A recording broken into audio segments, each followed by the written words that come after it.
doing? Today I have to show you the gnarliest bending technique. And what I mean by the word gnarly is it really is just dirty and raunchy and gritty. It actually makes me want to clean my guitar because these licks are so nasty. So my friend Brian Ewald, he's a great guitar player.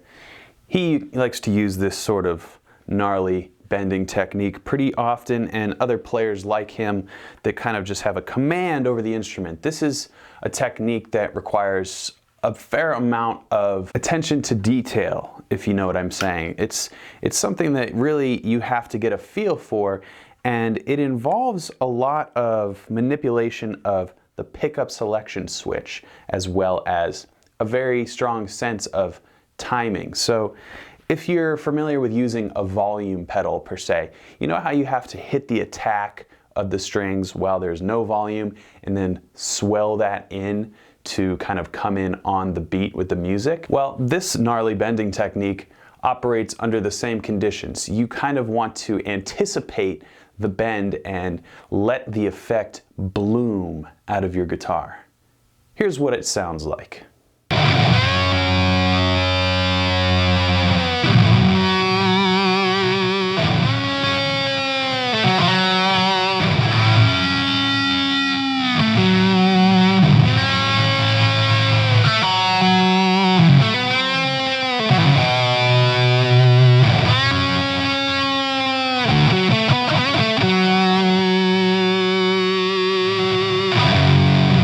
Now, as you heard there is a lot of gnarly, gritty, raunchy sound happening.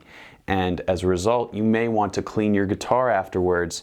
But what's more, the little nuances of this effect are really what make it so cool sounding, in my opinion. There's actually 2 strings or sometimes 3 strings ringing at the same time, even though you're targeting only one bent note. And of course, that note can be either bent up or a bend from nowhere, meaning you start with your bend at the top of the pitch and then attack it, let it fade down.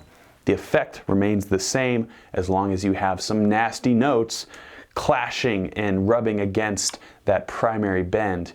You will find this technique incredibly useful. And I'm going to show you a couple different angles of this happening because it's really important to watch my right hand during this technique because, again, a combination of the blooming and the pickup selector switch, so the anticipated note along with controlling this pickup selection switch, is really going to kind of spur on the note and make that gnarly note be birthed from the fretboard into the world. Here's what it would sound like just very slowly. I'm hitting the A string along with a bent B note. So I'm starting with this B, I'm bending it up to a C sharp and bending it back down to B while an A is ringing. So it's that flat 7 against 1 kind of rub, nasty, gritty, gnarly.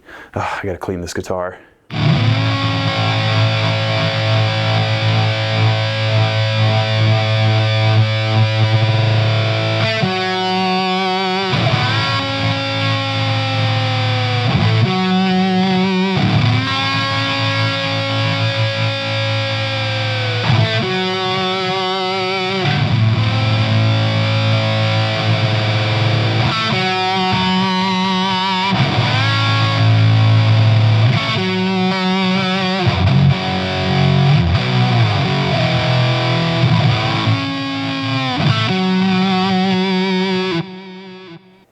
Of course, this can work in other keys than, that A major pentatonic, F sharp minor pentatonic situation. I recommend using a sort of droning note, say an A for example, and finding different intervals that you could potentially bend up to with that A string ringing throughout to achieve a different sort of gnarly sound.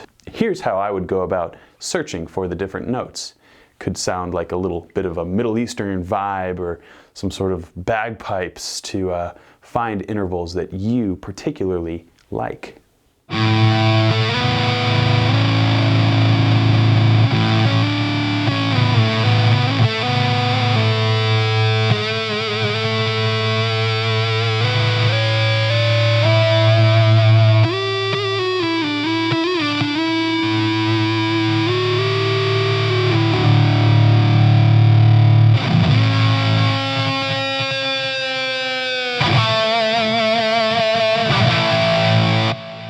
So now that we have the gnarly bending technique under our fingers, why don't we see what it's like to implement it in a musical context? Because that's what it's all about, isn't it? I hope you enjoyed this lesson.